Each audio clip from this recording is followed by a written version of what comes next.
This video will cover the first page of notes on the topic of exponential functions. First thing I want to do is to remind you of an exponential function so that we will be able to graph it. Remember, we will have y is equal to b, where b is our base, and x is going to be our exponent. If we go back to our parent functions, we have the function g of x is equal to 2 to the x. And it has this shape that we see in this graph. One of the things I want you to notice is that this is what we call a growing or a growth function. I'm going to write that down, and that's the reason why I called it g of x, because this is a growth function. We can see that as x gets bigger, so do our y values. As x goes to infinity, our y values are going to infinity. We can also see something similar over here in d of x, and we'll see why it's called d of x in just a second. Notice we still have a base, but we have a negative x.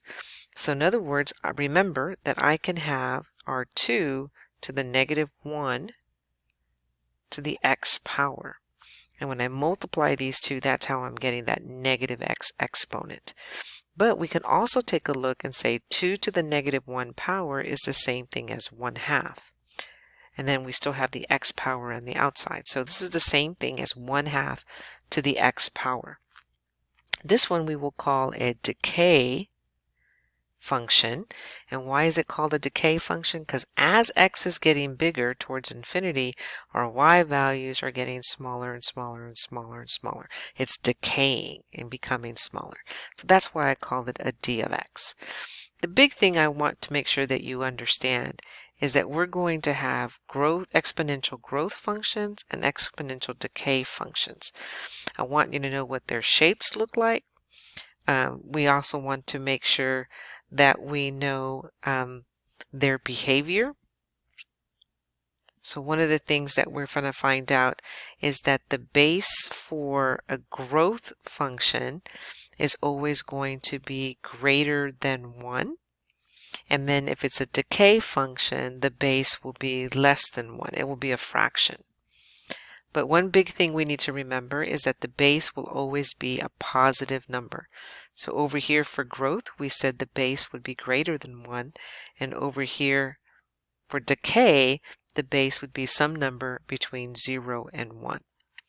The other things we should be able to see just from the graphs are that they are increasing for all the domain in the exponential growth, and they're decreasing for all the domain in the exponential decay.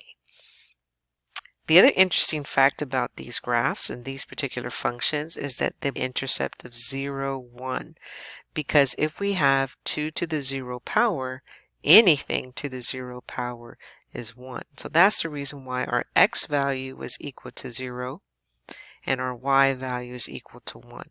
The same thing happens for the exponential decay. 1/2 to the 0 power is the same thing as 1.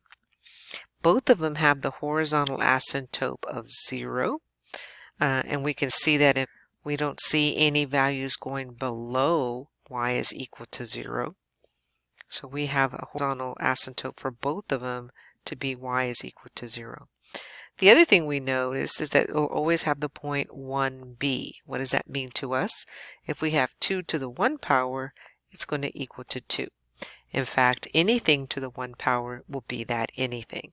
So we see the same thing over here for the decay, that 1/2 to the 1 power is still equal to 1/2. So that's where we're getting these points. These points will be useful when we start graphing. The other thing I want you to notice is that b of x, b to the x power, the exponential function is 1 to 1, regardless whether the base is a fraction or a number larger than 1. Notice the base will never equal to 1, because that will just give us a horizontal line. 1 to the any power will always equal to 1.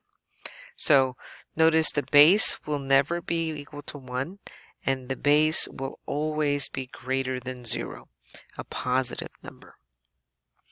And then the last thing I want you to notice is that if we have two things with the same base, then their exponents are equal to each other.